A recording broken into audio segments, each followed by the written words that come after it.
And we're live. Welcome to Left, Right, Good Night podcast. It's me, Jay Albie, and tonight we're going to be joined by a couple of guests. And look, I'm going to be doing a show every week now, non-stop, hopefully for 52 weeks of this year. So everyone get behind us and that. This is going to be episode 1. We're going to be talking about some of the big fights that's going to be hitting the boxing scene in February 2022. And look, everyone, please subscribe to the channel, Pep Talk Boys. Hit that notification bell and also hit a like on the video if you like what you're seeing this evening. Obviously, I'll be going through your action. And look, we're going to get straight into it. We're going to get Ra into the studio, and hopefully Kenny can join us this evening. I was going to say this afternoon, but we're right in this evening. But hello, Ra. How you doing, my friend?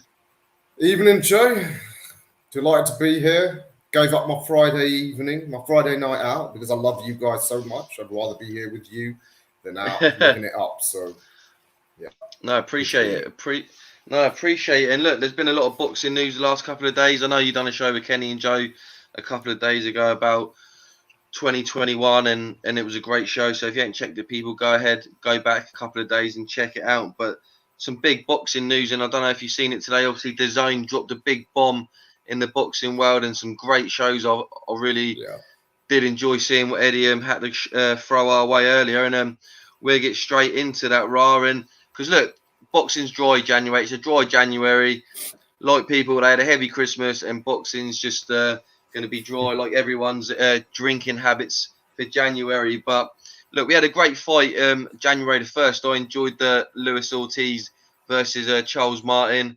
That was quite a good little card as well. I don't know if you saw that or caught much of it. How did you find that? We could go over that just a little bit before we go into some of the big fights. What did you think of that fight? Yeah, I was impressed with Ortiz. I thought, as I was telling Joe on Sunday, I didn't think he'd win. I thought this was the end of the road for him. Pulled it out after 2 knockdowns. I know people are going to say, well, he got knocked down by Charles Martin, but forget his age. And it was his skill set that brought him through. So I was impressed. I'm sure we're going to go on to the IBF final eliminator situation, which isn't so impressive. But that fight in itself, I thought I was surprised that Ortiz had that much left. So, I was impressed by that. Yeah, I know you spoke to Joe. Sorry. No, I was going to say, I know you spoke to Joe about it, but I was only wanting to go over it briefly just so we could go in to the RBF situation and go over, obviously, Luis Ortiz apparently turning down the fight with Filip Hrgovic due to injury, if I believe that's correct. I'm not too sure what that's about. I don't know whether he can't be fit enough for maybe the agreed time that the bout would have to be scheduled. But Joseph Parker stepping in, I think that's a great fight, in my opinion. Joseph Parker versus Filip Hrgovic. Yeah, I was, as me and Joe discussed on Sunday, I actually want Parker v. Hrgovic. For me, that's one of the best heavyweight fights out there that could potentially be made. But by my understanding, hasn't Parker, the rumours are that he's turned it down as well. So if that is the case, very disappointed in Parker, because I thought that was a great fight. And I'll tell you what, Hrgovic, everyone's talking about him as this fearsome killer. He's the bogeyman of the division now. And to be fair, he is the bogeyman, because if people keep turning fights down with him, top fighters keep turning fights down with him, he is a bogeyman. But it's not warranted. No. I was really disappointed that Hunter turned it down, because I thought stylistically, Hunter could conceivably beat him. I mean, Hrgovic, for all his traits, he's still very much an upright European-style heavyweight. Yeah, if he clips Hunter, he'll probably take him out. But I thought that Hunter, an on-form Hunter with his speed and movement, I thought he could. And, it's such an opportunity to get so much kudos to beat this guy that everyone's scared of, and so many people in the trade are saying he's going to be the next great heavyweight. Fight him now before he's more seasoned, because even if he is as talented as his backers are saying, the fact that he's had just nothing but knockovers in the last couple of years. That has to have diminished his sharpness for top level competition. So, Oh no. Both Hunter and Parker, fight him now. You get so much kudos, and this is your best chance of beating him. Because once he gets to, pick up a world title, if he's as good as the Sauerland say he is, and then he starts fighting contenders, his skills will be honed that much more. So, yeah, really disappointed if Parker turns it down, if that is the case. Apparently, he's got, I think, till Sunday to officially, accept or reject the fight. So we might be jumping the gun. But for me, I think that is such a worthy world heavyweight title eliminator. It's absolutely worthy of that status. As for 100%. Ortiz, I mean, let's be honest. Did anyone expect him to take that? I didn't. I absolutely could see a mile off that he's not going to take the Hrgovic final eliminator. Well, he needs to really, because he's about 45. He's not going to get many more opportunities. Time's definitely not on his side. I thought he was. Look, I don't want to go over it too much, but his chin had gone. You've seen it. Deontay Wilder obviously put a mark on Luis Ortiz. That them punches that Charles Martin put him down were a jab. Do you know what I mean? One of them was a jab. So I'm sure that if Filip Hrgovic put one right on Luis Ortiz's chin, or anyone in the top 10, because as you said, Filip Hrgovic is some sort of bogeyman, but unwarranted. As your words said a moment ago, that he hasn't actually fought anyone for anyone to say, look, why aren't I fighting Filip Hrgovic? The only guy that I've heard that actually wants to fight him is Alan Babic, and at this moment, I would actually take that fight, because I'd rather someone get in there that wants to have a scrap with him and actually have a tear up than at the moment no one's even stepping in the ring, and he's getting given absolutely tin cans to fight, and it's not great for Filip Hrgovic, but it's not great for boxing either. And I don't know what the curse of this RBF is. As you said, Michael Hunter, he turned the fight down, didn't go for it. His career's snowdived after that. He's had a couple of not very great performances. Luis Ortiz now not taking it. If Joseph Parker don't take it, where are we going to be at? But look, we won't dwell on that one too much, because there's loads of great fights that have been made, which got announced today. I'll try and go in order as we go along and get your opinions on it, Ra. Yeah. Vargas versus Smith, February the 5th. Fantastic. And also, Rungasai versus Corrales 2 as well. Yeah, I'm looking forward to that. That's a nice little appetizer on February the 5th. Brilliant fights. Obviously, Smith, great win against Fowler last time. Wants to get back in the world title picture. Seems to be a bit of confusion. Who's going to be the WBO mandatory? I don't know if this is being billed as an eliminator or a final eliminator. But with there's heavy rumours that Charlo Castano 2 is going to be made for the Undisputed. These Undisputed fights, as well as the fact that it establishes the man in the division, they can also work out well for the chasing pack, because invariably belts then become vacant. So yeah, great fight for them both. Liam Smith, obviously, he's won a lot of fans over in sort of Mexico or amongst Mexican Americans. So it's another great fight for him. And of course, Hrgovic Quadras, they're part of that four-way deadlock at super flyweight, and that sets up it up great for the winner of that to go up against the winner of Estrada Chocolatito 3, which is I think about a month later. In fact, just dead on a month. Yeah, exactly a month later. Yeah, so yeah, great card to start the year off over in America. So well done, Matchroom. But didn't expect anything less, did we? No, definitely not. But I'm just excited that they've thrown out a load of these cards. They could have just thrown out a couple just to get everyone a little bit interested. But no, Vargas Smith, I think, is a great fight. I think, as you said, Liam Smith coming off a great victory against Anthony Fowler.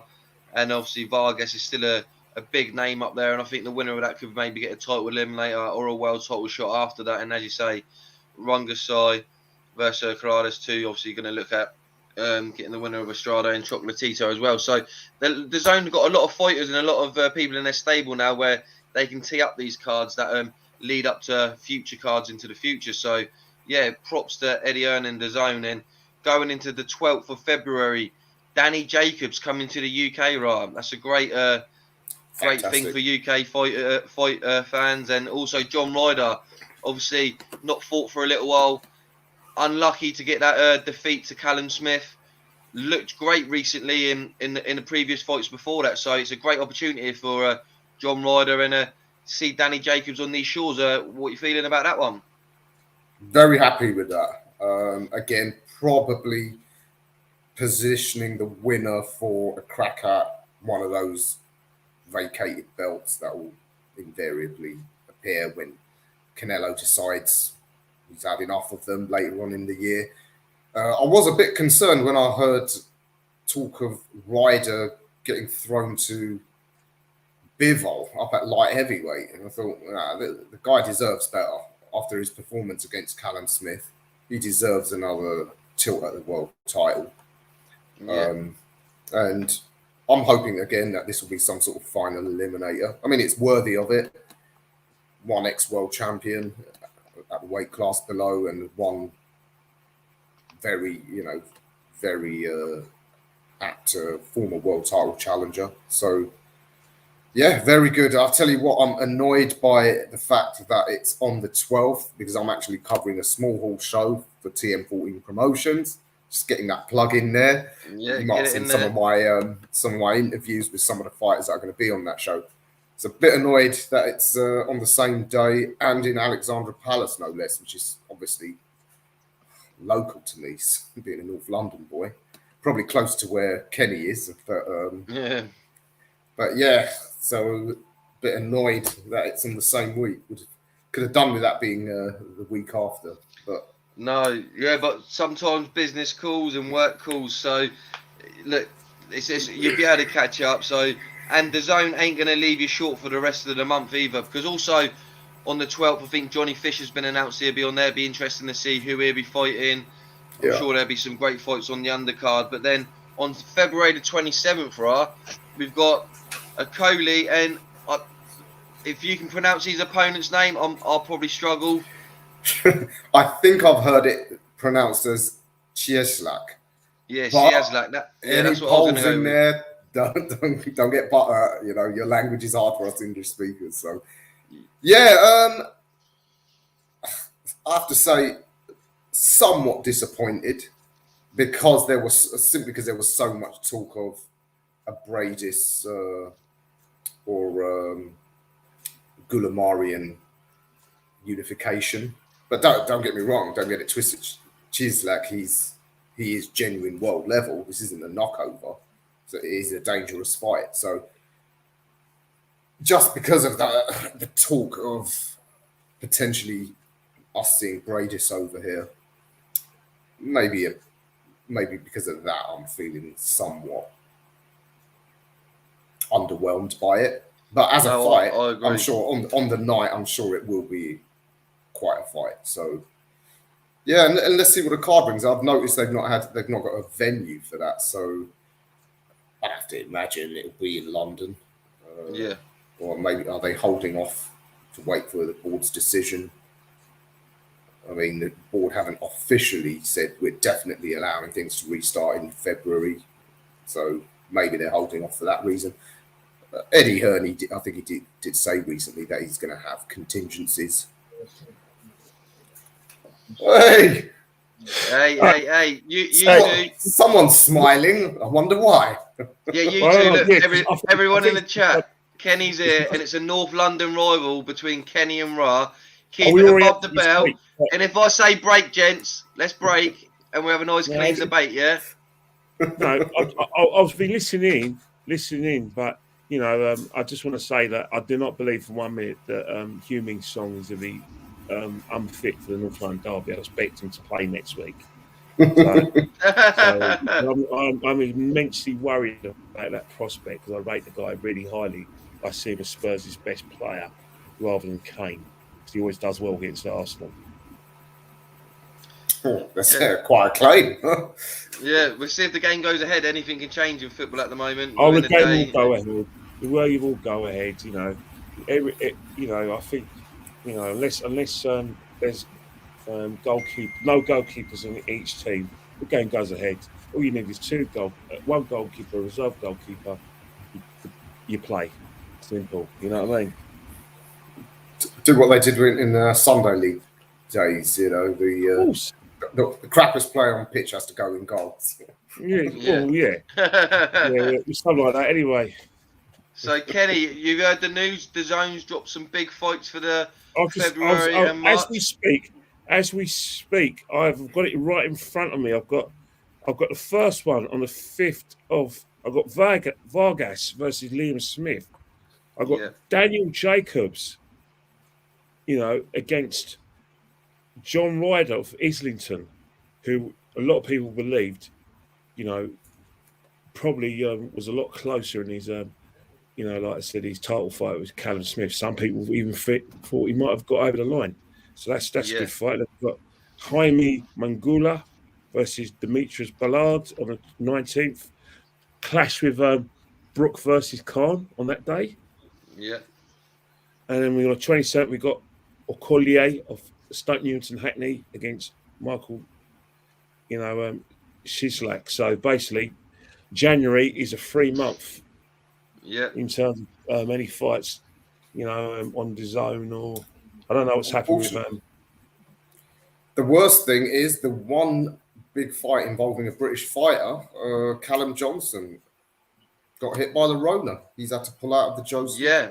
Absolutely. And that was this month as well, wasn't it? Yeah. So absolutely gutted for him. Hopefully he get rescheduled for Callum Johnson, because he's not had the greatest of luck the last couple of years. He's obviously would have liked to have been a bit more active, and things not going his way. So yeah, hope he gets a speedy recovery. And look, as we push forward, I just want to quickly say, I see it in the comments, I did want to bring it up as well. Cash Farouk retiring, obviously at 26 years of age. He had the big rematch lined up with Lee McGregor. Bright future, absolute beautiful boxer. Had some great skills. I really enjoyed watching. I probably saw near enough all his fights, to be honest with you, and I thought he had some great skill, and I was really looking forward to the rematch. So, yeah, if you guys got any words for Cash Farouk on that situation, and hopefully I see he's going to have something to do within the sport in his local area, I think, or with the boxing club that he's with. So hopefully he can go on and achieve some great stuff in boxing still. But yeah, what a shame for Cash Farouk. Absolutely gutted for them. For the young man, I mean, cut down in the prime of your life, because he's 26, as you said, probably one of the most skilled boxers of that style. You don't see many Brits with that sort of, upper body movement, the rolling, the great head movement as he comes forward. One of the few to have dealt with a tough Mexican handily in his recent fights. Real shame. Absolutely gutted for him. But does anyone know the circumstances? Because they're saying it's unforeseen circumstances, but they said that he's still going to be involved. I've seen a few comments online. I don't know how credible they are, because it's not come from any source close to him. But they're saying health issues, and that would, if it is health issues, that would explain why they're not actually saying what it is, because obviously health issues are personal, and that's the only thing. When you talk about unforeseen circumstances, that can be the only thing, surely. Well, it's health issues, a diagnosis. When we have the check-ups, it could be, unforeseen circumstances. Well, the most important organs is your heart, your lungs, and your brain, I suppose. So I suppose any of those things that affect his career moving forward, and he's taking advice, then sadly, it's a sad thing, because boxing is a hard sport, but as I said, it's a brutal sport as well, in terms of you have to be hit in order to hit someone else. So plus it's sparring. He's probably these a lot of the fighters, 90% of our great fighters have been fighting since the age of 11. I mean, we should never forget repeated blows to the head. It's you consider these guys, they're trained day in, day out to hit with maximum power. It's a miracle that this isn't more common, really. Yeah, and So it's yeah, not just the fights, guys, the sparring, guys. The sparring. A lot of exactly. people That's take the that out of. sparring as well. They don't think about it too much when they just see it. They just think about the fights that these guys are having, and some of the spars can be absolutely wars. And look, Cash Farouk's style, as Ra was touching upon there, was beautiful. A lot of people just look at boxing like maybe the casuals and want to see knockouts, but as a pure boxing fan, you would appreciate Cash Farouk's style. It was at times it was like he was gliding across the ring, and some of the stuff that he was doing, his upper body movement was absolutely fantastic. And I saw Lee McGregor put a nice little message out saying that he's devastated that they couldn't share a special moment in the rematch, because look, it would have been a great fight in Scotland, and Scotland's going to miss out on that great opportunity and that great fight. So good luck to Cash Farouk. Yeah, absolute class. He will go on, and I'm sure Lee McGregor will make some great fights for himself in the future, but obviously he knew that would have been a great fight for Scotland. But look, there's going to be a bright future for Cash Farouk, I'm pretty sure, whatever he does.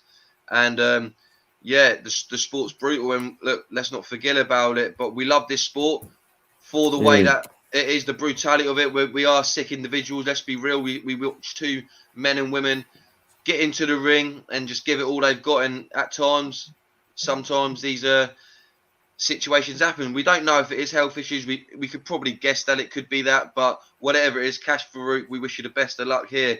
But look, let's get into some of the fights in March, because one fight that I'm definitely looking forward to, and that is the trilogy. And these little guys don't always get the credit that they deserve. It's always the big guys. But Estrada versus Chocolatito 3, that is going to be an absolute war. You know that. It's like what they say. It does what it says on the tin. This is going to be an absolute banger. I thought, to be fair, Chocolatito won the second fight. It was a close fight. It's going to make this fight more interesting. Not going to complain one bit. Let's get it back on. What are you saying, Ken? I'll go with you. Are you looking forward to that fight on the 5th of March? No, definitely, 100%. Because, like I said, for me, like I said, it's on a 50-50 fight, and it's confident. The last one was like, in terms of like, it could have gone either way. And, I think it's one of those sort of rematches that won't disappoint. 90% of rematches are a disappointment. But I'm confident that that'll be the 10% that won't disappoint me. Yeah, Ra, what's your thoughts? Yeah, when we discussed things on Sunday, I mentioned that was my choice for Fight of the Year in 2021. So yeah, I'm really looking forward to that. Very happy. I'm fairly confident it'll be just as good, just as action-packed. Two Latino macho guys. I mean, but with a hell of a lot of skill. I think it's highly unlikely we're going to be disappointed by that. Being down there in San Diego, large sort of Latino community, probably a crowd cheering them on. Yeah, I think we're in for another treat. Be very surprised if it's not another classic. Of course, they're both getting on a bit, but the skill level, I think it's going to be close to the second fight.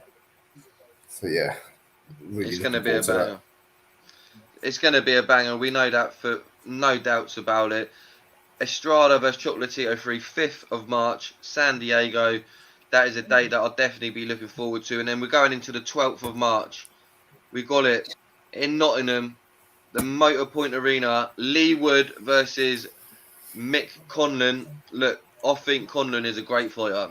I've rated this guy for many, many years. I think he's got great boxing skills. I think he's a fighter that I don't know. When I watch him, I just think, yeah, he's a great boxer.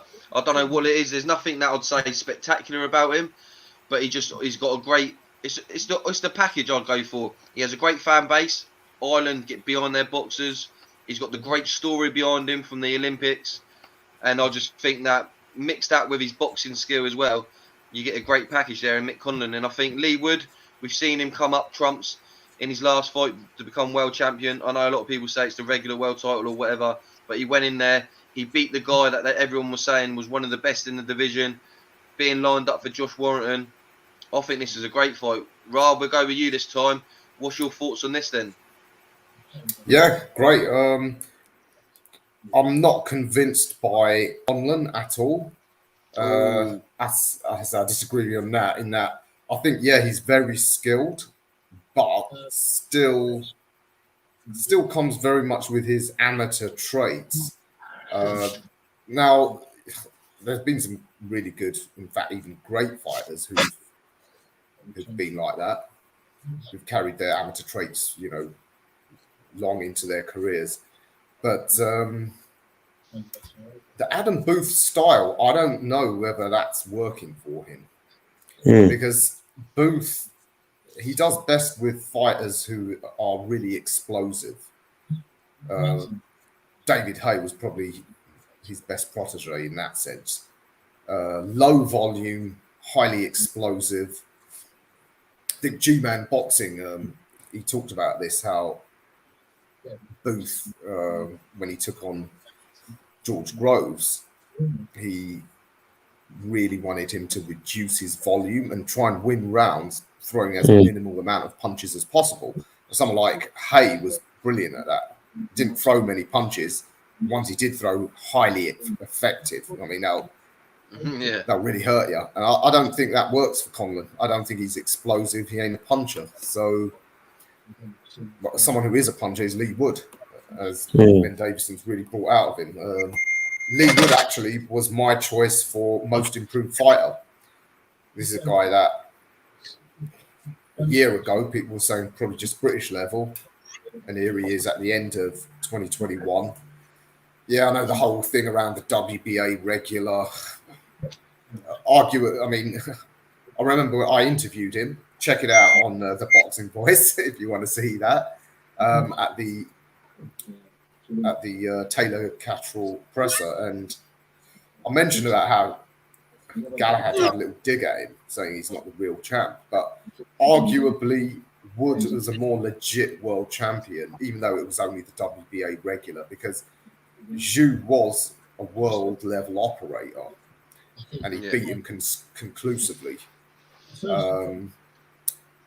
Galahad beat a former domestic opponent who, fair enough, had worked his way into a world ranking, but as we know, the way these governing bodies rank people, especially the IBF, I mean, had Charles Martin become their number one ranked heavyweight.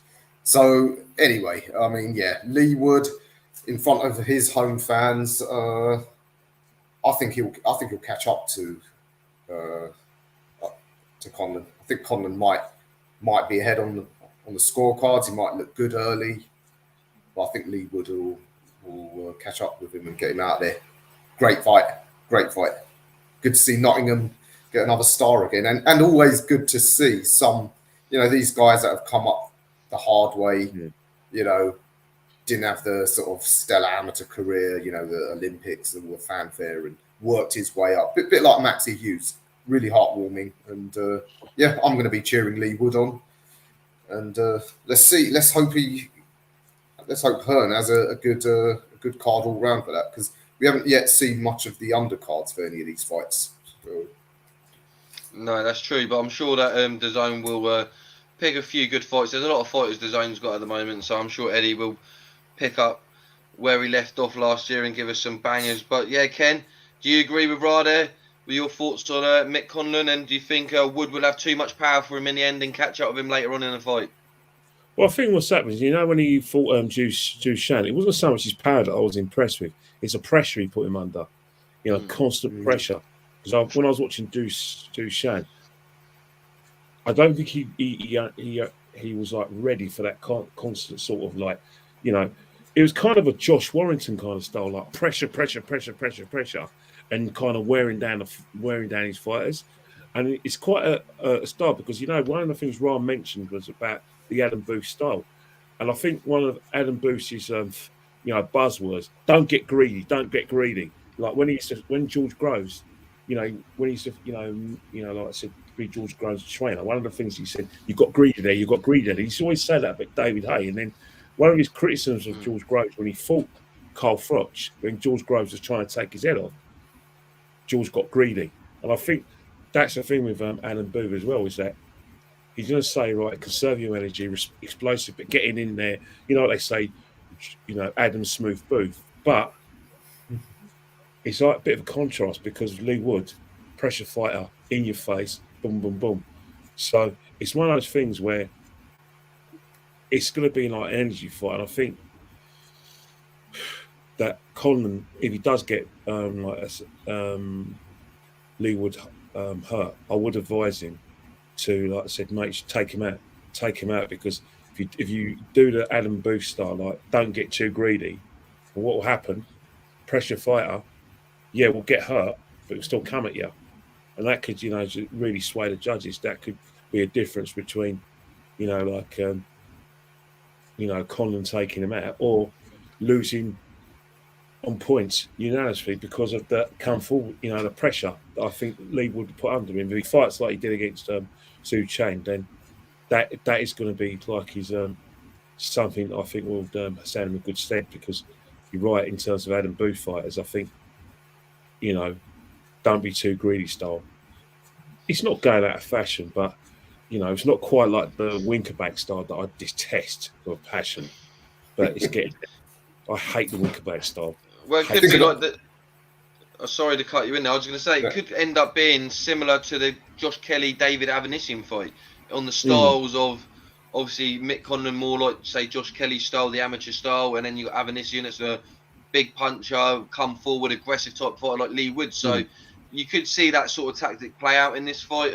I think a great coach for Mick Conlon would be Ben Davison, who is actually Lee Wood's coach. I think that would come out and bring out, like as Ra was saying, the style maybe for Booth and Conlon. And I do agree here with you guys that I do think maybe as a coach and a fighter, the combination might not be as great as it could be in the sense of the styles. But yeah, I think Ben Davison would be fantastic for Mick Conlon, but obviously that can't happen. Ben Davis is going to be a Hall of Fame of clubs. He's the only one out of all the boxing coaches, the only one who talks sense. I get it.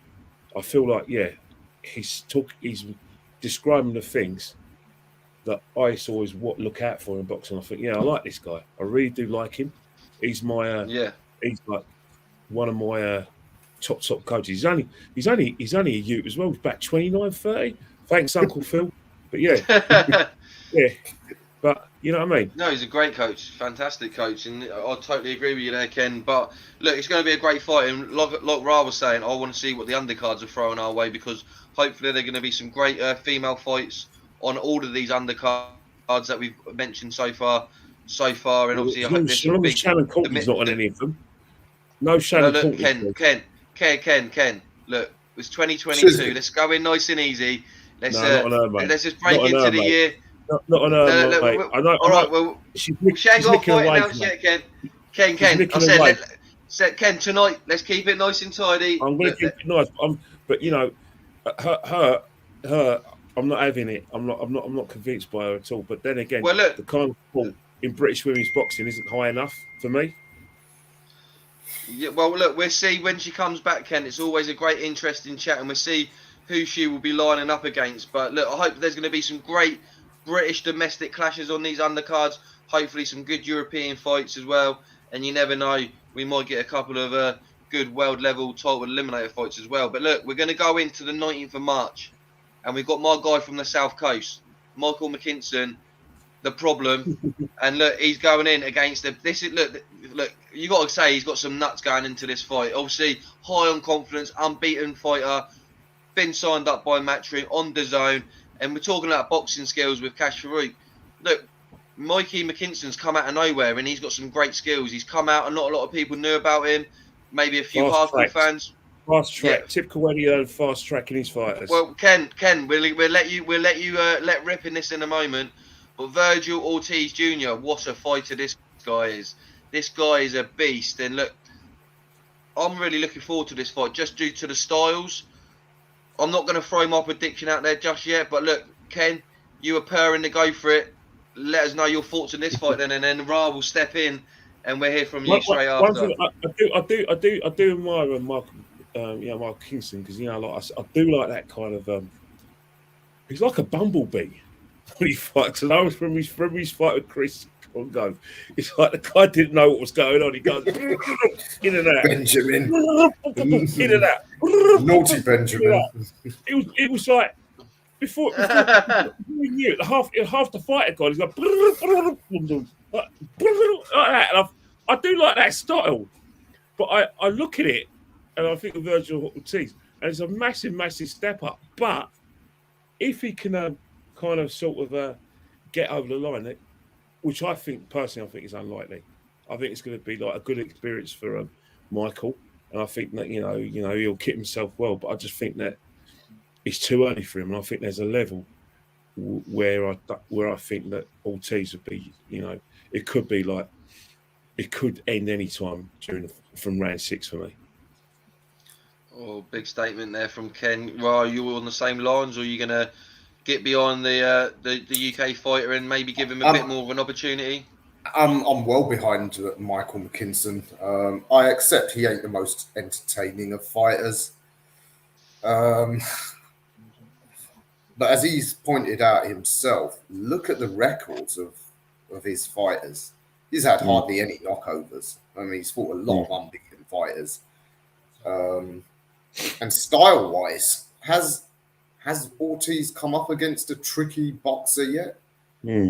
My guess is he's taken this fight. And does anyone know, if any of our viewers know, we've got quite a few knowledgeable guys there who keep correcting us, is this an eliminator for the WBO title of Terence Crawford? Because I think Ortiz is number 1 and McKinson's number 4.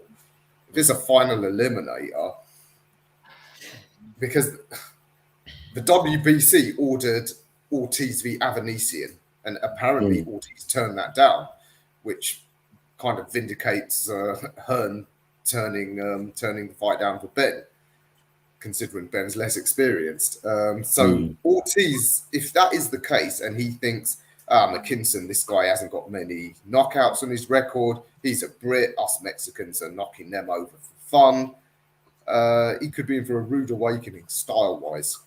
I don't expect the problem to get over the line, especially if it's in California. I can see him making the fight really awkward for Ortiz. He might even make Ortiz look foolish at times. But with the home crowd in California, you can imagine every time Ortiz has him buzzed or even just throws punches, the crowd will be roaring and the judges will say he's doing all the work.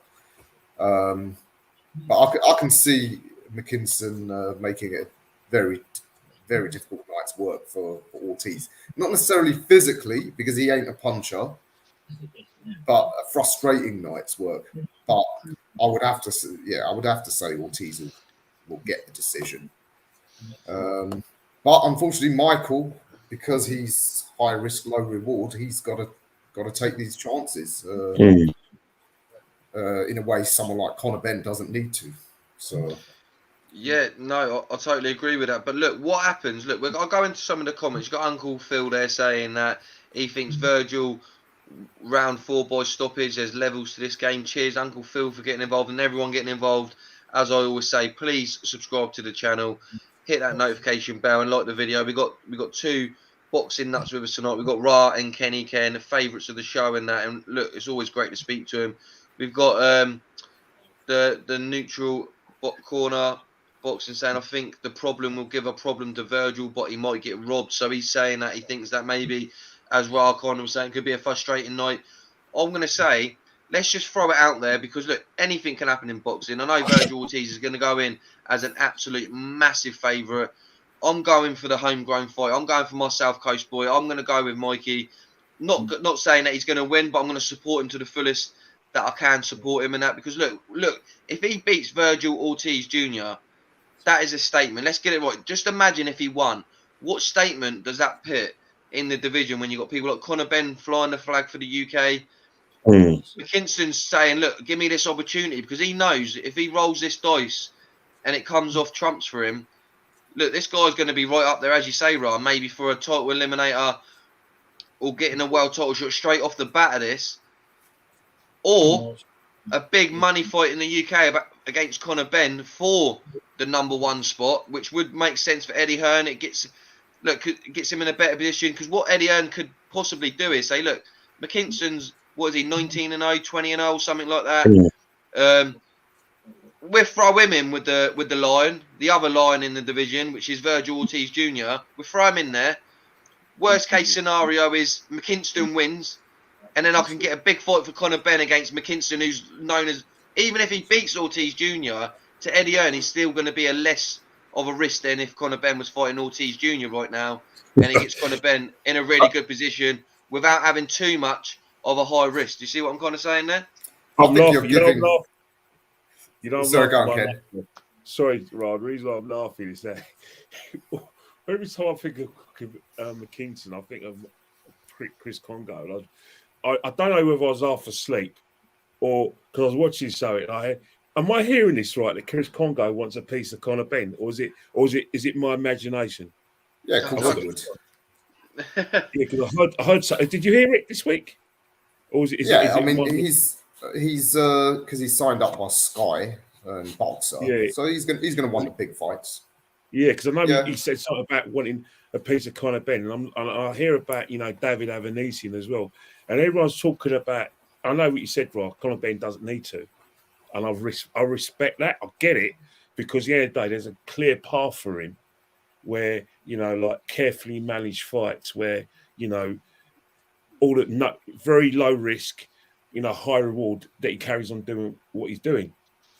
But obviously the greedy man in me, and the person who basically thinks that world title should be earned, I can think of a couple of fighters that, you should be fighting in order for me, selfishly, for me to say, right, you know what? Yeah, I think you are that level. Because right now I'm not convinced by Conor Benn.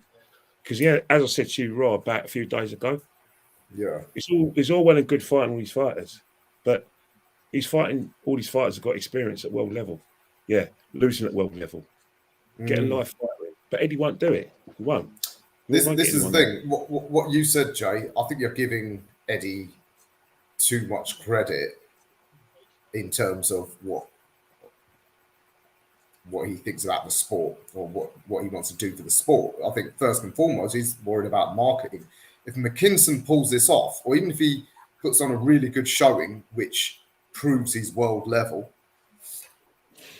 I can't see Eddie allowing him anywhere near Conor Benn, because unfortunately, Michael, even if he pulls off this win against Virgil Ortiz, he's still not going to be a big draw.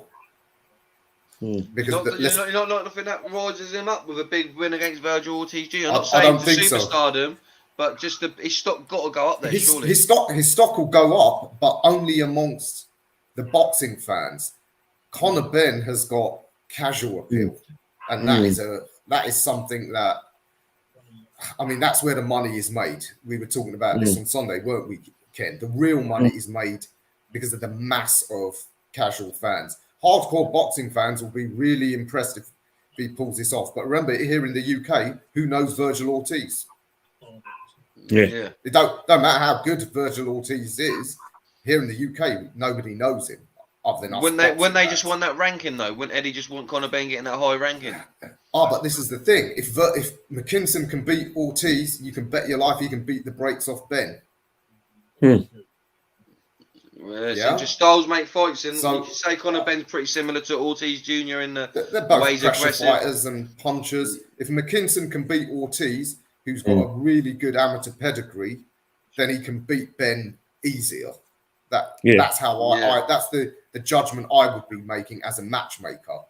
And yet Ben's a huge, ticket seller and probably pay-per-view seller if he's, moved in the way he's been moved. So McKinson, with his style, I can't ever see him reaching that level of popularity.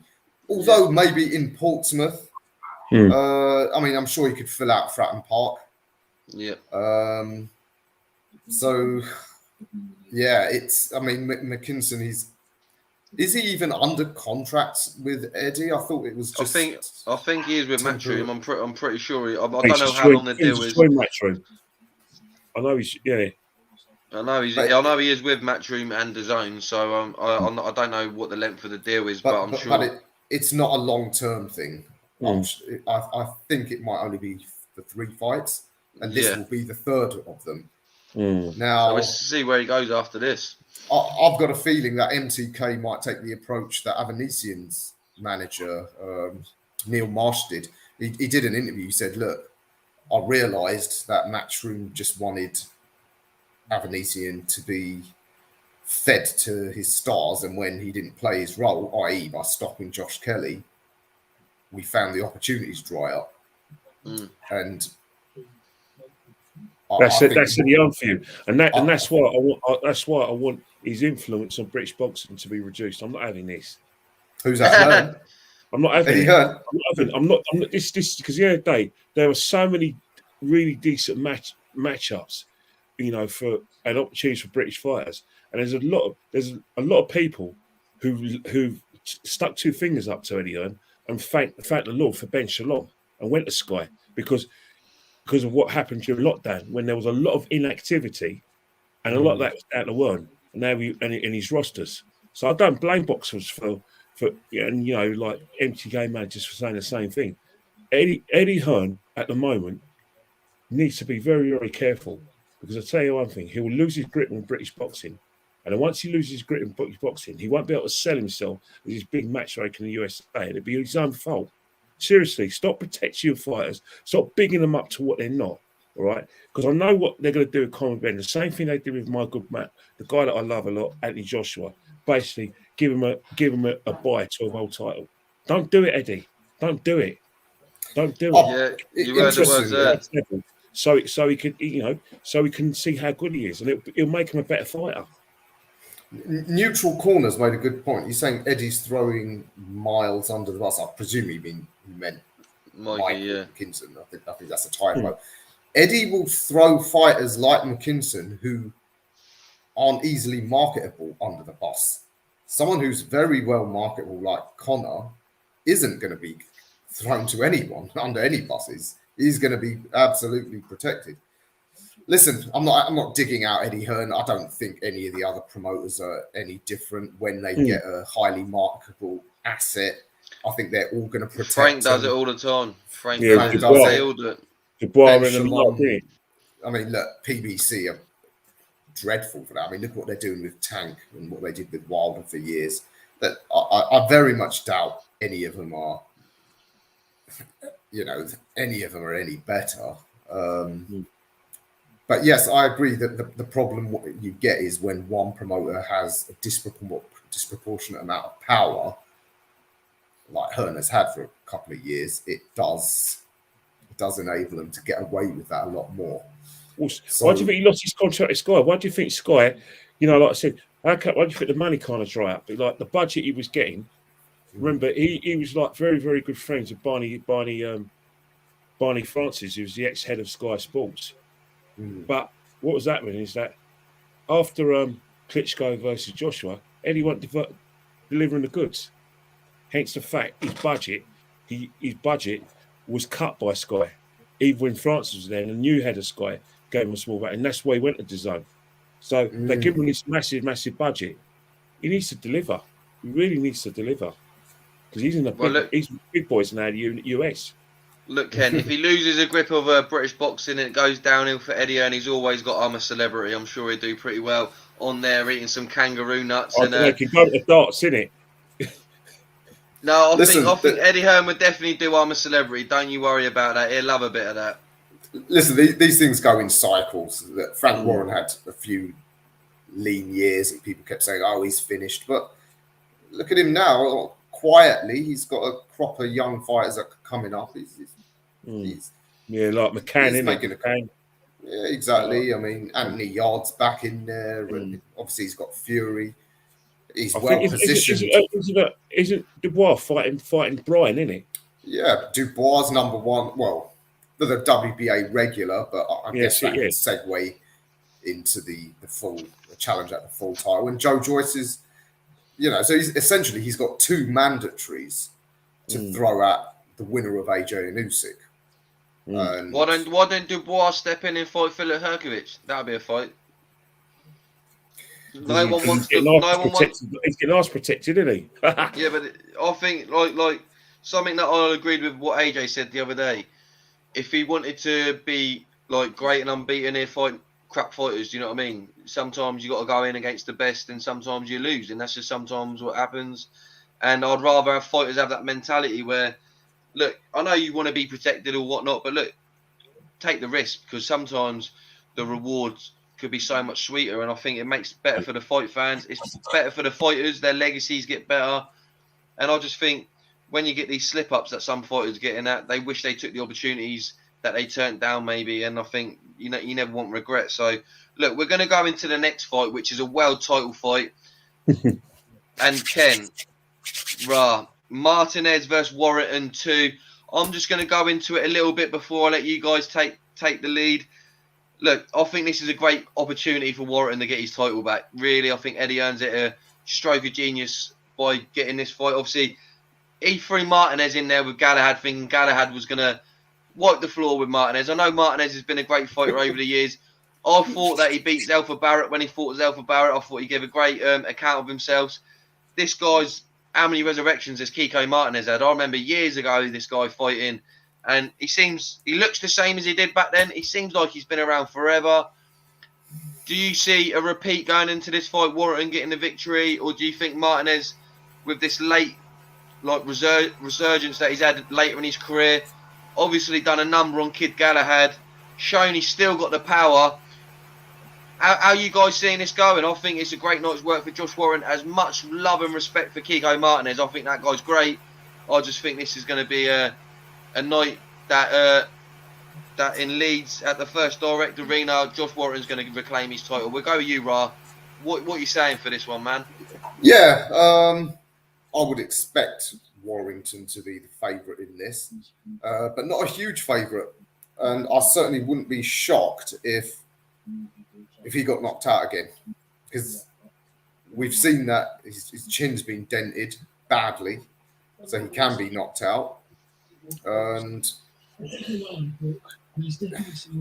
I wouldn't expect Martinez to hit as hard as Lara, but didn't expect it against Galahad either. I mean, people are always saying, well, Galahad's never been hurt, down, buzzed. He was out cold. So, yeah, good opportunity for Warrington. Again, as I'm sure Ken will agree, hasn't earned it, but money talks. I mean, Warrington, he may well still be the biggest draw in the division. I mean, who else is there? I mean, Lee. I mean, if he can build a good fan base in Nottingham, he might be able to rival him. I don't know. Does Navarrete draw many crowds? I don't think he does. Gary Russell Jr. fights like once every 2 years, so Yeah. Warrington, I think, is still the biggest draw in the division. Especially in Leeds as well, Rob. Yeah, exactly. I was there for the Lara rematch at Headingley. A great event.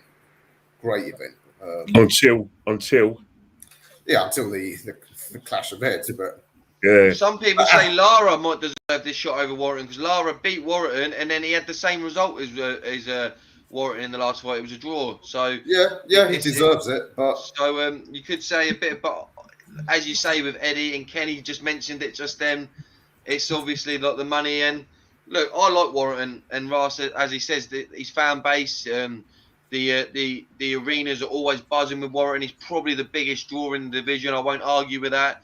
I think he definitely brings the most bums on seats.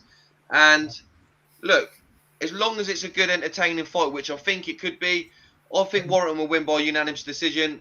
Uncle Phil says the same in the comments, but I do believe that level of vulnerability of the chin of Warrington is there now, and we saw in the last fight, Kiko Martin's got the power. So, Kenny, what are you saying? What's your thoughts? So that's a very interesting point. See, both of them made this in terms of like the fight against Lara, in terms of Warrington. You know, the first fight when he got his head kicked in, well, we got battered. One of the things that everyone admires about Josh Warrington is his explosiveness, his come forward style, and the pressure he puts on fighters. When you fight at that kind of explosive style, you are going to get hit. You know, because when I looked at a lot of Josh Warrington's fights, especially towards the end, especially there's pressure, but I don't see much of this, and I didn't see much of that against Lara. So maybe Martinez could exploit that because he does.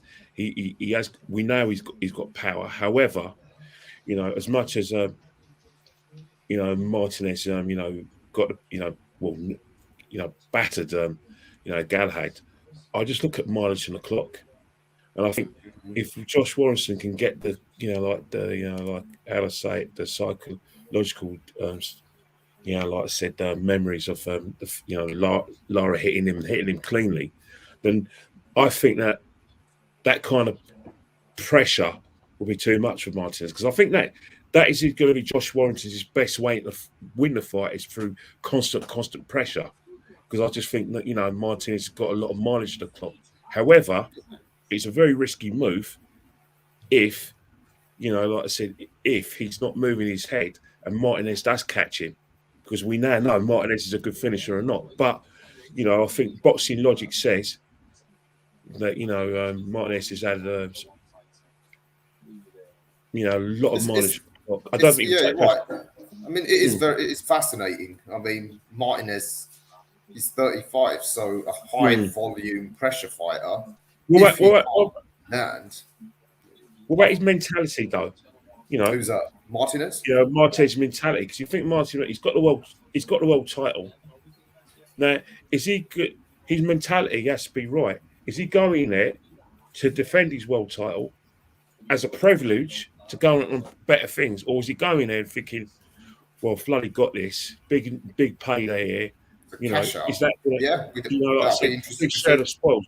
And is this my last raw? No, because he's got a loss to Warrington, hasn't he? So I think that give him that incentive that he'll want to get that victory back. Yeah. And he'll get the winner of probably Mick Conlon and Lee Wood, another big fight for Kiko Martinez. Because why cash out now when he can think about, if I beat Warrington here, which Warrington's more vulnerable than when he first fought him. Let's be real, as we've said, his chin's gone and Martinez pokes one right on that chin. It could be good night Warrington, and then he stop goes again, and he could cash in it with a Wood or Conlon. Or timing, though, isn't it? It's timing. Yeah. Sometimes when because the end of the day, he's going to have to do it on the back foot. Because Kid Galahad, he's a winker back fighter, where he's going to pick his punches, he's going to switch hit, and he's going to sort of like. But he's going to throw it on Warrington this time, isn't he, Ken? He's going to proper give it because he's going to know if I hit him on the chin, then I'm gonna. He's got to be on the front foot. Then he has to take initiative. Because if he doesn't take initiative, then he's fighting on the back foot, and he's hoping that Warrington makes it. But Martinez is made for Warrington. You got to admit the styles is he's got very limited head movement. Martinez. He doesn't move his head that great, and Warrington can go in with 2s and 3s and bop away. So it's down to how Kiko Martinez can reduce the space between the fighters, get his big shots off. If I was him, I would just go for the single counter shots. You might lose the first 4 or 5 rounds, but I'm sure if he find it, it is risky. But I'm sure if he gets Warrington at some point, he might have a better chance. Because I don't believe Kiko Martinez is going to outbox Warrington. That's not what I think is going to happen. I think Warrington is a better technician in his style, the way that he goes with 3s and 4s and gets out of distance. As we know, he hasn't got the greatest knockout ratio, but he's got a bit about his punch where he can take you off guard a little bit. And we've seen it in the first fight with Kiko Martinez. So there is a style of Warrington can get the better of Martinez, but I just believe that Martinez is patient and looks to get the like what earlier you said, a bit like David A. I'm not saying they're the same fighter, but the style that Martinez needs in this fight is not waste as many shots as he's an older fighter, getting tired, but be effective when he does throw his shots. And I think that would be the best way to beat Warrington. You saw with Lara, if you can connect early with him, then it could be a good night. So it's depending when really Martinez does connect with him, but I think Warrington will get the win by unanimous decision. He's got to hit him hard. It's got a punch to get his respect in order to discourage him and make him think twice about that explosive style. And I think that it's a massive risk, because sometimes when you're in a fight and you're looking for that signature punch, like either the left hook or the right hand, sometimes it doesn't happen because by the time you're looking for it, you're already about 2 or 3 rounds down because the guy's doing the work. And I think it's a different strategy that you've got to mix it up with a box. You've got to box as well, then try and get for the right hand. Because sometimes when you look for the big punch, it may never come. It may never come.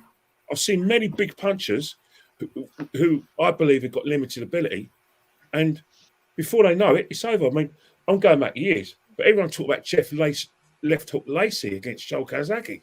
He didn't have time. He didn't have time to look for that left hook because he was getting embattled. Joe Kazaki was throwing combinations, body, head, and blah blah, and coming in and out. There wasn't, you know what I mean? And I think sometimes if you are a big punch, you've got to box as well and earn the right to get that big punch off. Don't look for it. Earn it. Yeah. You got to box, then get in, not just boom. It's not happening. I think it's a fascinating fight for that reason. So, although it might not be earned, it's still nevertheless going to be an entertaining fight, I think, and it'll be an entertaining event, as Warrington fights in Leeds always are. Yeah, I'm certainly already thinking ahead. Weekend in Leeds. Yeah, it should be a good undercard as well. Should be a good undercard as well. I'm pretty sure of that. And look, they're the fights that the zone have thrown out there. There's a few other fights in the boxing world that's going to be out there. Obviously, you got the Cal Brook, Amir Khan fight. That's obviously everyone spoke about, and that's going to be a great fight. Hopefully, these guys can have one last dance, and it'll be a good one for the fans. But there's a few other things that I want to go into with you guys while we're here. We'll go for another 15-20 minutes, but there's a couple of other debates that I want to get into. We've gone over what the zone's doing for February, but I want to see if you guys saw the comments from Frank Sanchez saying that he'd easily beat Tyson Fury and Alexander Usyk. And look, I just want to get into it. I don't know if it's a bit of tongue-in-cheek or he's trying to get his name out there a little bit because his performances have been that dry that he needs to say something that's a bit more interesting than his last few performances. Because look, I really like Frank Sanchez. I think it was like 3 or 4 fights ago, he looked really strong, looked powerful.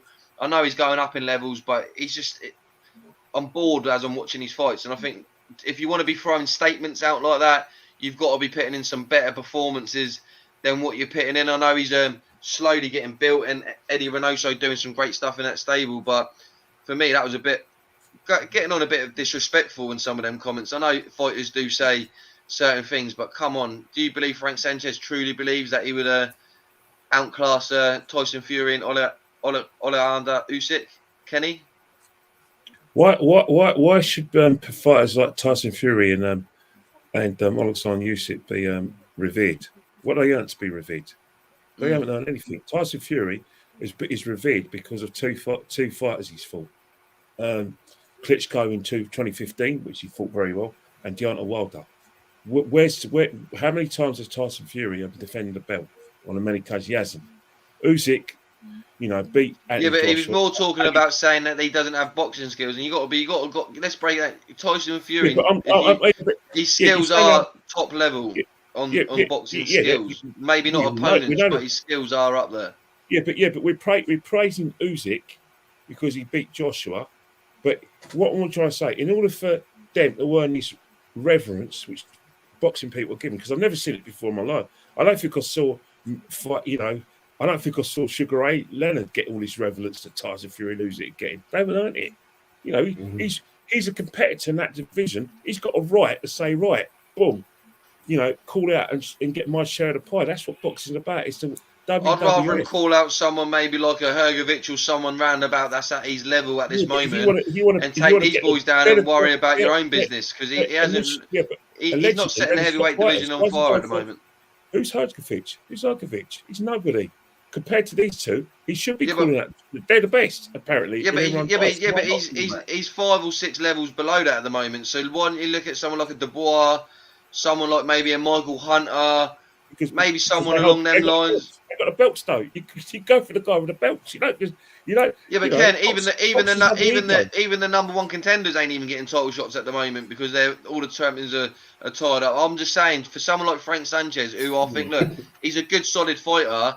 At the moment, just focus on your lane, focus on the fighters around you, get yourself in an opportunity to get there. Why should Tyson Fury get reverence?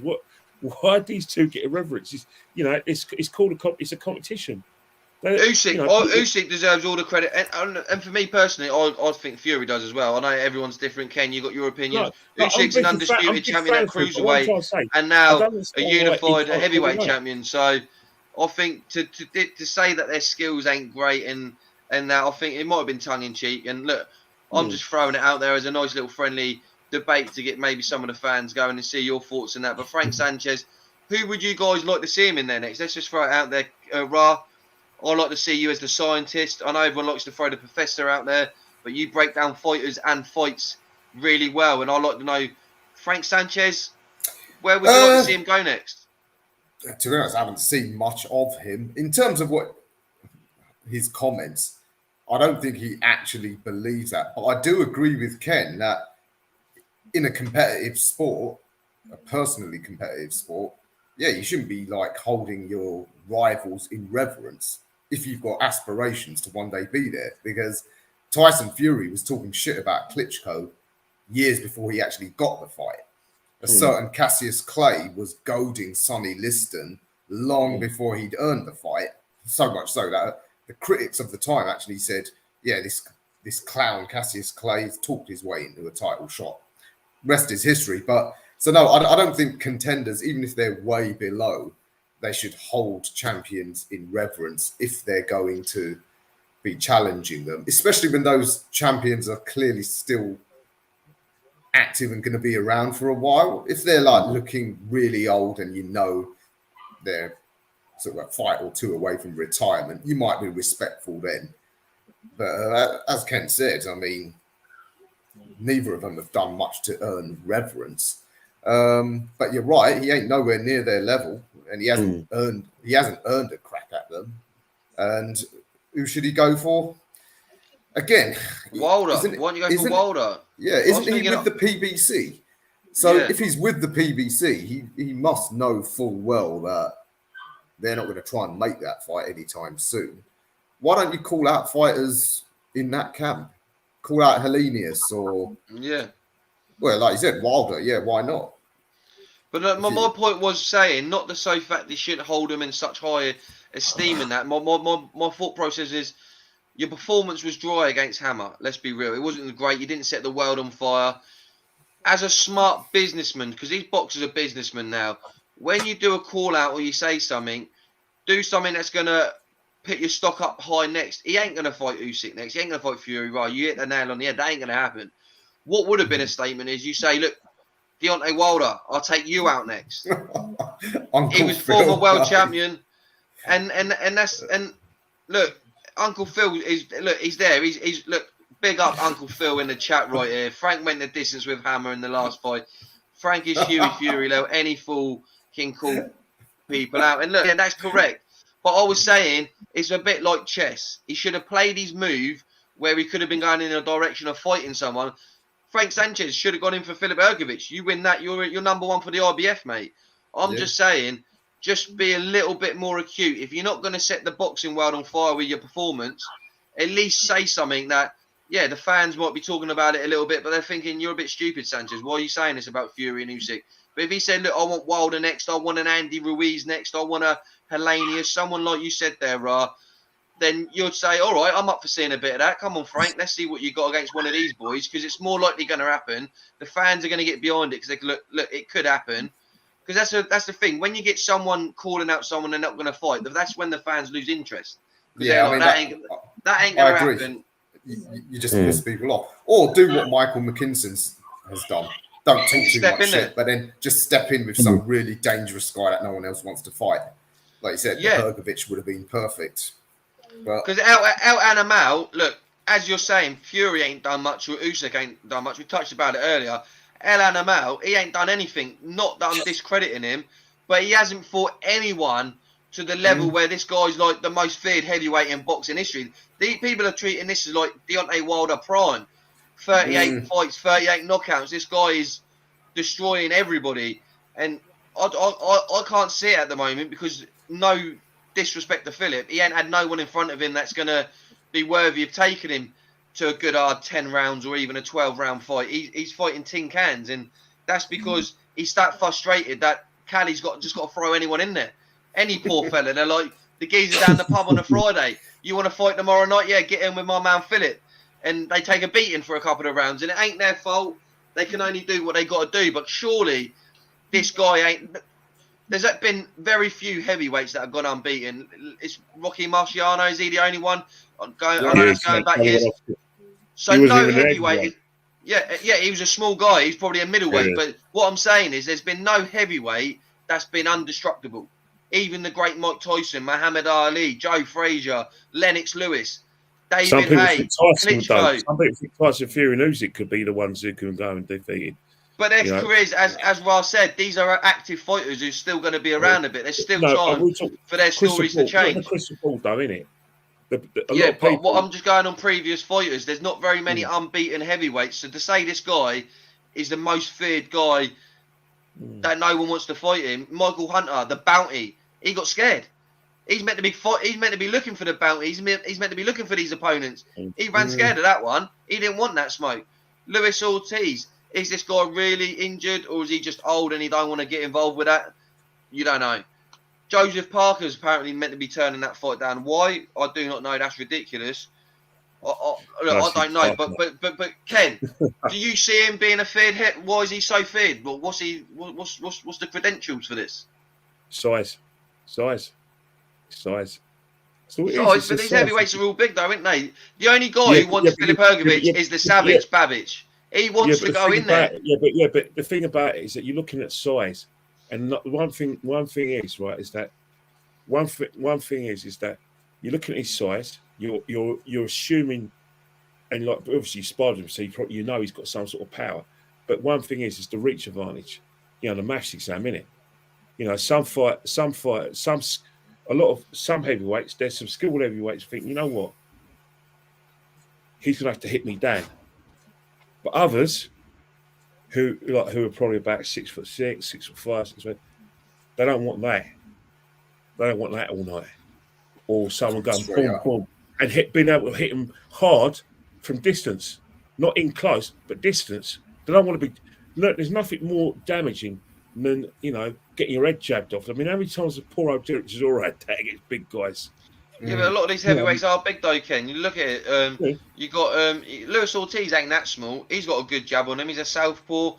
And then the heavyweights, all these heavyweights have got an equaliser, haven't they? They got that big right hand or big left hand. That look, I get what you're saying. The reach, but I can't see. I haven't seen it, Ken. I'm not gonna lie. I don't want to discredit Filip Hrgovic because the guy, look, he's a beast. And look, I wouldn't even like to spar him. I wouldn't even like to have a tiggling match with him. Do you know what I mean? He's a big guy, like you say, but he's going in against people that are sportsmen. They're professional at this level, and they're turning down fights against him. And for me, it's not so much the opponent; it's the opportunity to fight for a world title, the IBF Eliminator. Are you in this game to win titles? Are you in this game to just be social media punks who say they want to fight people, but then end up not fighting anyone? A bit like the Dillian White situation, where we're going to roll into that in a moment. But excuse my French, but it's shit when these fighters are talking about purses before they've even become a world champion. Prize fighters. They're prize fighters. No, Ken, you're a prize fighter when you become a champion. Then you become a prize fighter and you can negotiate your deals in that. You can't do that before you get to the top of the roster, Ken. You can't do that. Your favourite promoter is doing what you're criticising other fighters for avoiding a heavyweight. Your favourite promoter. Everyone can make a mistake, Ken. Everyone can. I'm not saying Eddie's done the right thing there. But Dillian's big enough to make some of his own decisions, and he's not fully in with Matchroom. He can take Eddie out of the equation whenever he wants. Yeah, Dillian holds the cards. I'm talking about his half protection of Conor Ben. No. But look, Ken. To be fair, Eddie took a huge risk on Conor when he took him on. He didn't know where he was going to go. It swings and roundabouts. You've got to trust people. Eddie trusted Conor. Conor trusted Eddie at the beginning. Well, however they want to play it. Eddie, whatever you say, is a different type of gravy when it comes to what he does. He's one of the best. So you can't really argue with what he's doing if he wants to do it that way. But what I'm saying is when you get to a world level thing, Dillian White can't say, I want 45% split. Why can't he? Look, Ken. No, I'll check the rules and see what they say. He should Yeah, be but getting Ken, that privilege. yeah, but Ken, He should be getting when the he privilege. was when he Don't went, write the look, rules and no, don't play look, them. there's He a should be loophole getting a here. percentage. There's a loophole here, Ken, because what Why? happened was, I agree. No, because look, he was interim or whatever mandatory for 1,000 days. When he lost to Povetkin, that stopped. So he's only been interim again for a year.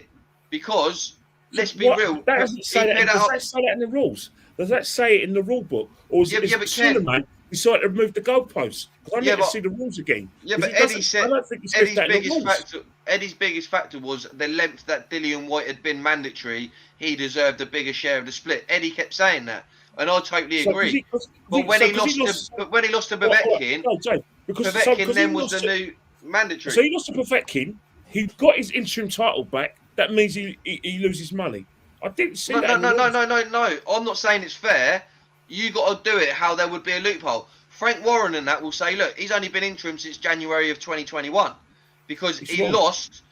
No, because if Povetkin didn't rematch him, then Povetkin would have been the mandatory, and he would have only been mandatory for what, a couple of months. Povetkin got his 45%.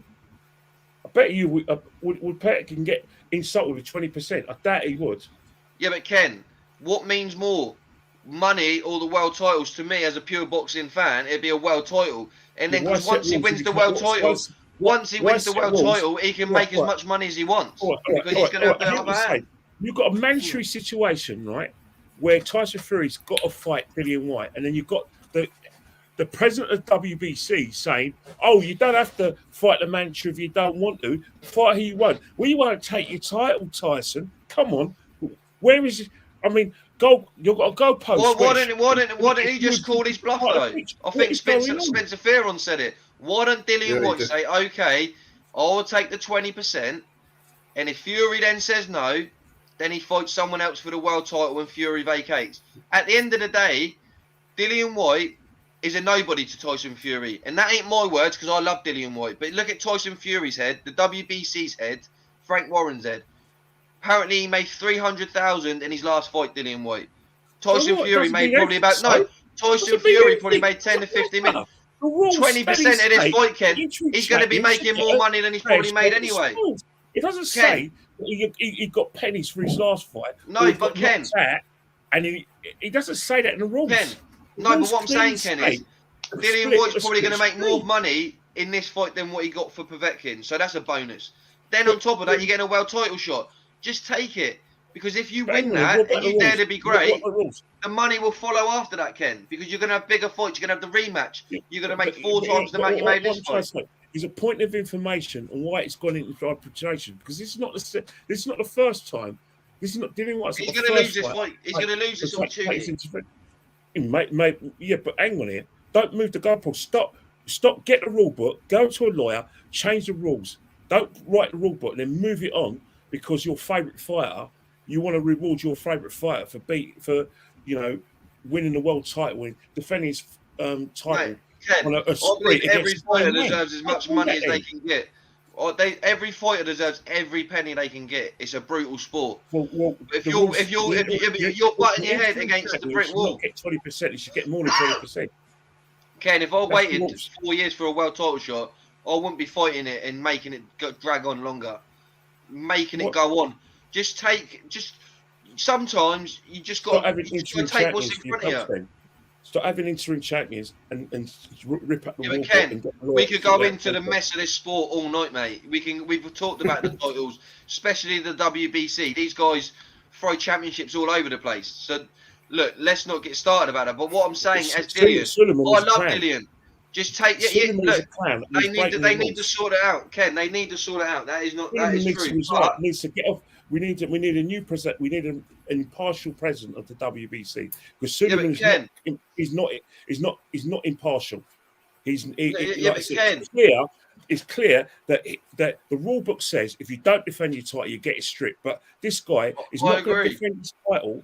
He's been told he can't defend his title. It doesn't matter. Sorry, stinks. I just want Dillian to take the opportunity. He had the shot against AJ. He said the money wasn't good enough. Lost that opportunity. Nearly mucked his opportunity to fight for a world title. Just take the opportunity. I want him to get in there or just call his bluff. Because at the end of the day, Fury will either say he's going to take the fight or it'll have to be strict. He wants to fight Dillian White.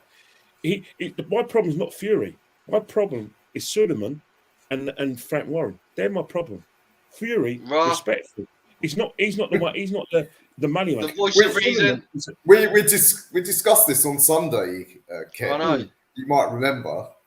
And my opinion was, yes, I know Dillian's getting screwed over for whatever reason, but he has to decide in his mind what is more important: the principle of getting the 45%, We ain't getting a 45%, but or the higher percentage, more than 20%, or the chance to fight for that heavyweight title. Because if he doesn't take it, and as I said, I don't think he should publicly come out and admit that he'd be willing to take 20%. Let his negotiators, his lawyers, what have you, do their utmost to get as much as he can, but privately tell him, if it comes down to it, I'll have to take the 20%.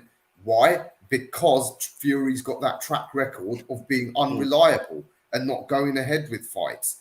As it stands, he probably will take the Dillian White fight if Dillian accepts the lower percentage that he's being pressured to. If it goes to an arbitration, that's more time wasted. Fury will get bored. He'll get injured. He'll get ill. He'll have other issues. Come the summer, he'll vacate the belt and Dillian will have lost it anyway. Yeah? So it's a matter of, what's that game thing they have in game theory, is it? Weighing up all your options and the most likely outcome. If whatever happens, the fight's going to be in May anyway. It's not going to be it's not going to be next month or March. So we're talking April, May.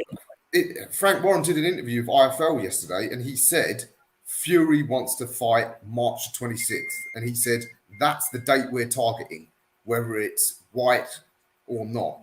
So if White does not secure that fight, Fury's apparently going to fight someone else. Now, I don't know. It might just be negotiating tactics to try and pressure Dillian into accepting a lower percentage. I don't know. We don't know what's going on behind the scenes. But I'm more with you on this, Jay, that I do think that if Dillian allows this to get caught up in the court for too long, Fury will get bored and fed up and vacate the belt. And who's Dillian going to fight? Wilder? Possibly. We don't even know if Wilder's coming back. I think stylistically that's as hard, maybe harder for him. And will it make as much money? Yeah, exactly. No. Sometimes you don't want to cut your nose to spite your face, and that's the situation I think it would be with Dillian.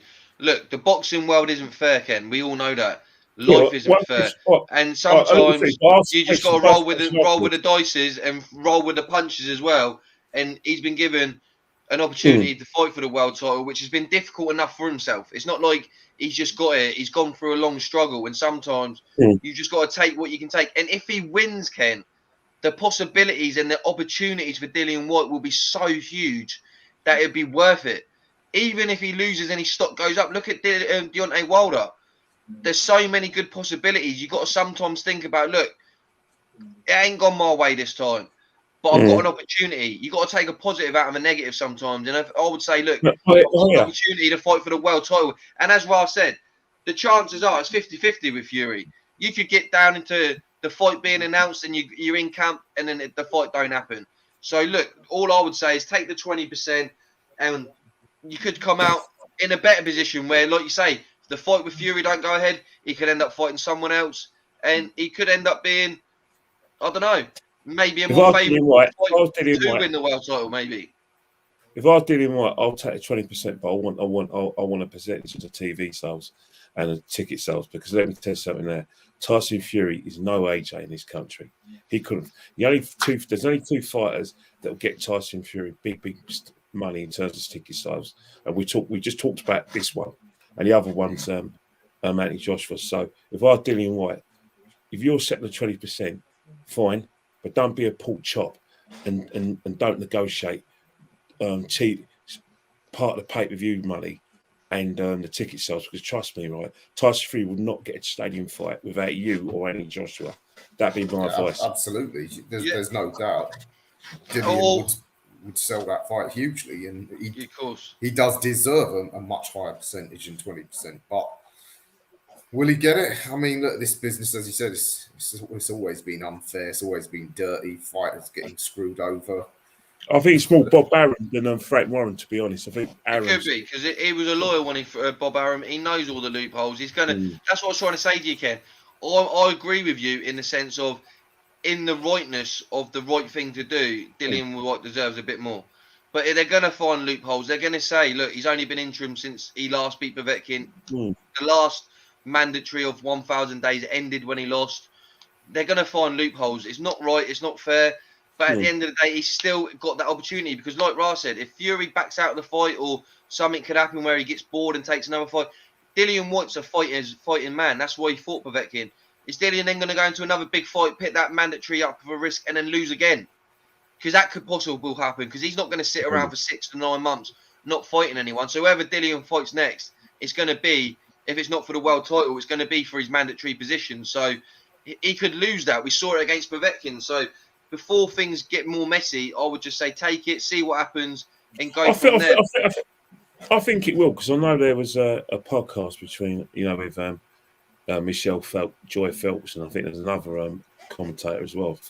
His name's going to come back to me, where Xavier Miller was on there, and David Miller obviously he's got no, like I said, input in terms of like the management side and financial side, but in terms of like his words were, we are training for the Tyson Fury fight. So, I hope if that's the mindset of his cut, I don't know. Obviously, Dillian's the boss, but hopefully Dillian does have that mindset. He does leave it to like the legal people and obviously to his financial advisors, and who in turn advise Eddie of what needs to be done, and see what the situation is.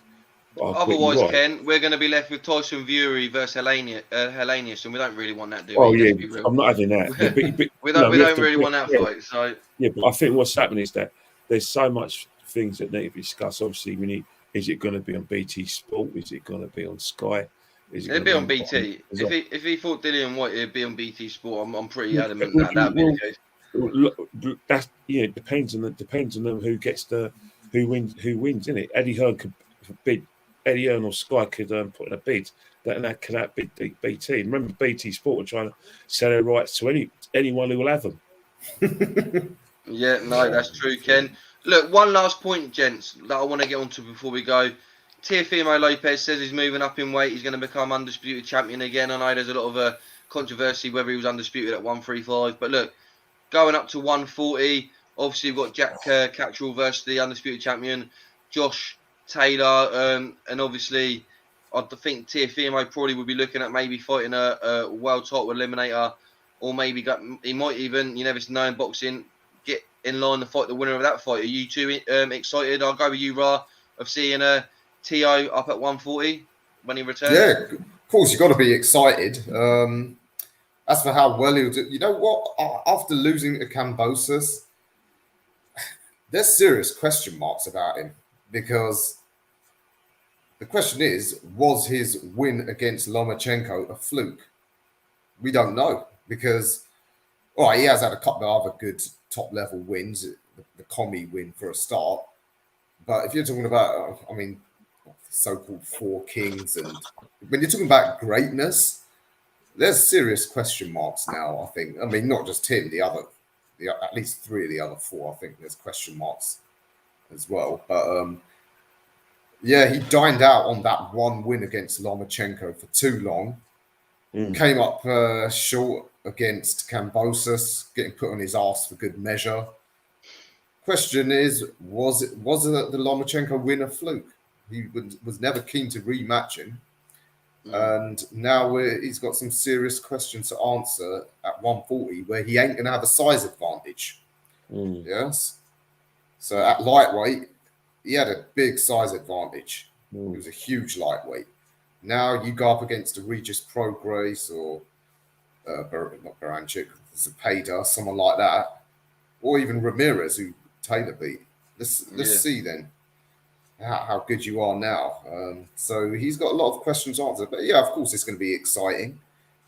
Put it this way, he could still well be a great, but he could quite easily fade away. Yeah. After this, he could fade away and become like just another contender. So yeah, it will be fascinating. I think all of them are going to move up to 140. Those so-called four kings. Haney's struggling at the weight. I think that's why he's desperate to get the undisputed fight, because he probably can't make it for much more. Yeah, maybe one or two more fights. So no, I agree. Ken, you know, I still like, obviously he beat my boy Lomachenko, but Lomachenko, even though Lomachenko had an injury, he's still a great achievement. And I saw something even in the Kambosos fight. Yeah, I saw some fancy damn style. I saw complacency, but there were some good things he did in that fight as well. And I'm going by the good things he did in that fight with like Kambosos Jr. I am going to keep my eye on him in 140. I do think that he can do good things, because I think there's a potentially great fighter there. But again, it's one of those things where obviously he's got in, like I said, see if he can take his power into like the 140, and also skills. And what he needs to do as well is that he needs to like listen. Don't have cheerleaders. He needs someone to tell him, right, you're not doing this right, mate, but I can make you better. And he has to listen. It's no good.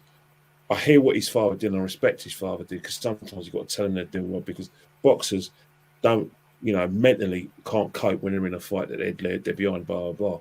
But sometimes, all right, you don't do it in the ring, but you can do it behind the scenes when you're sparring or when you're doing your training. Just tell him, look, there's levels that you could go to, but if you're going to carry on doing what you're doing now, taking rounds off, like I said, being complacent, especially in the big fights, you're not going to go anywhere. And I think that's where he's got to look at that situation. If his father can do that, then fine. If not, get a new trainer, get someone who's going to tell you how it is and take it to the next level. Because, I do think that, a fighter of that ability, I think it's a crime if he doesn't get to the next level. But again, it depends on whether he listens or not. Yeah, no, Ken, you look. Just before you said that, that's what I was thinking. Because one thing with Tio is he's at a crossroads now with his father. Because I thought in the last fight against Kambosos Jr., it was one of the worst corner work I've seen from a cornerman. Not just as his father as well, but as a cornerman, he was just saying all the wrong things, and his dad seems too much of a hype job for me. And sometimes, look, you can be a great cheerleader from the sidelines, but not too in depth with the team, as you're saying, Ken. And I think Tio would really benefit from getting another coach. I don't know him, so for me, he might say you're talking shit, and I've been with my dad all my life, and he's the right man for me. Look at Joe Calzaghe. His dad Enzo. A lot of people trying. But when did you ever really say Enzo was really giving Joe bad advice? No, not really. He wasn't. That was just people's personal opinion. But on that last fight, the advice he was giving Tio, saying that he was up in rounds and he's kicking that guy's ass, and that wasn't the right advice. That was a time where you say, look, son, you're getting your ass kicked, bite down on your gum shield, fight fire with fire, and try and keep your titles, because this guy you're fighting, he's come to fight. Just be real with him, do you know what I mean? And you saw that with George Kambosos' corner, and when his dad spoke after the fight. It's a completely different way that they speak about their children, and I'm sure he's a great father, and I'm sure he's a great dad, but being sometimes that coach and father, there's a fine line, and it's very difficult to find that balance. And I just think Tio got the wrong advice in the last fight, and I feel like at 140, he ain't going to have the size, as Ra said. He's not going to have the advantages that he did have, but just show me some balls now. Show me some metal. Show me that fighter mentality and spirit that you always say that you had, and prove to people like Ra or doubters that was it a fluke against Lomachenko? Because look, Ra, I know you're an open-minded boxing man. You don't mind if a boxer comes back and proves you wrong. I'm the same. We all love that. If he comes back and puts in a performance against someone like a Regis Prograis or maybe even a Josh Taylor and beats a fighter like that at 140, you'd say, look, this guy It wasn't a fluke. He's a top fighter, and you said he could still be a great, but he's really at a crossroads fight for his next in the next fight in that 140 division, because if he doesn't look impressive or he takes another defeat, we've seen it with Mikey Garcia. Look at that guy. He took a couple of he went up a weight or a couple of weights and fought Errol Spence and then got beat by Sandor Martin. And he went from, you could say Errol Spence, elite fighter. You take that on the chin. But then if you start losing to people a level below, then it's going to be difficult for him. And he can't.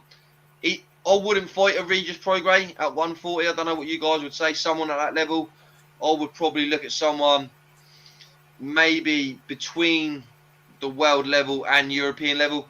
Just because you come off a hard fight, you've gone up a level, go up, get a big knockout against someone that maybe could be a journeyman or an ex-world champion, and then fight someone like a Regis Prograis. Because the last thing you want to do is lose to Regis Prograis, and then where do you go after that? Are you still going to get the big names, or are you going to just drop down 2 or 3 levels? It's a big fight for him, though. It's a big fight for him, and like I said, because as much as you say work your way up, he may look at the situation and said, right, I was in a biggish fight with Joe Kambosos, but in terms of like interest, like ticket sales and maybe TV interest, the temptation to take that fight would be very high for him. But that's the problem, like Ken, on that camp. I feel like Tio's dad and Tio think they're better than what they currently are, and that's where I think the issue is. They got big egos, don't they? Yeah, but you got to throw some respect at these fighters as well. You can't just be saying, "Look, my son's the best," and Tio going, "I'm the best," and these other guys ain't that great, because these fighters are great. Look at Ramirez, who Josh Taylor beat. That was a great fighter that Josh Taylor fought, and he beat him and took his WBC title and become the undisputed champion. And also, if you look at Regis Prograis, another person Josh Taylor beat, these fighters are world level fighters. They're good fighters. So you got. He might not say it publicly that he has respect for these fighters, but you got to show us a little bit that you do, because when you do lose, you get egg on your face, and you think like Ra said, was it a fluke? Because the way that they were going on about, it was like they beat Sugar Ray Leonard in his prime, Marvin Hagler, Muhammad Ali. It sounded like he had the resume of the best ever boxer of all time. because if that's how they went. And look, I love that charisma, but you got to be real sometimes, because if you go overboard and you get bigger than what you think, then you're going to get into a state, because he thought he was going to walk through Kambosos Jr. Let's be real, everyone. Yeah. He thought first round, the way he attacked him in that first round, he thought, I'm getting him out in 1 round, and I'm going to get his paycheck, and I'm going to call out, I don't know, Devin Haney. Kambosos Jr. come back and said, here you go, son, take that one on the chin, put him on his backside, and look, you saw it in Tio's eyes. It was an eye-awakening moment when he got dropped. You saw it. So, yeah, look, it'd be interesting. He's a great character, but it's a big crossroads moment for him. I'm looking forward to it.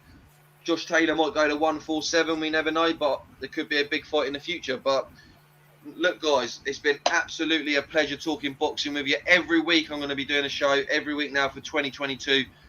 Hopefully you guys can join me. Kenny, we love having you on the show. If you want to shout out some of your socials, let everyone know where they can find you. You know what? Obviously, I go on Twitter, but I have more fun on Instagram, because I think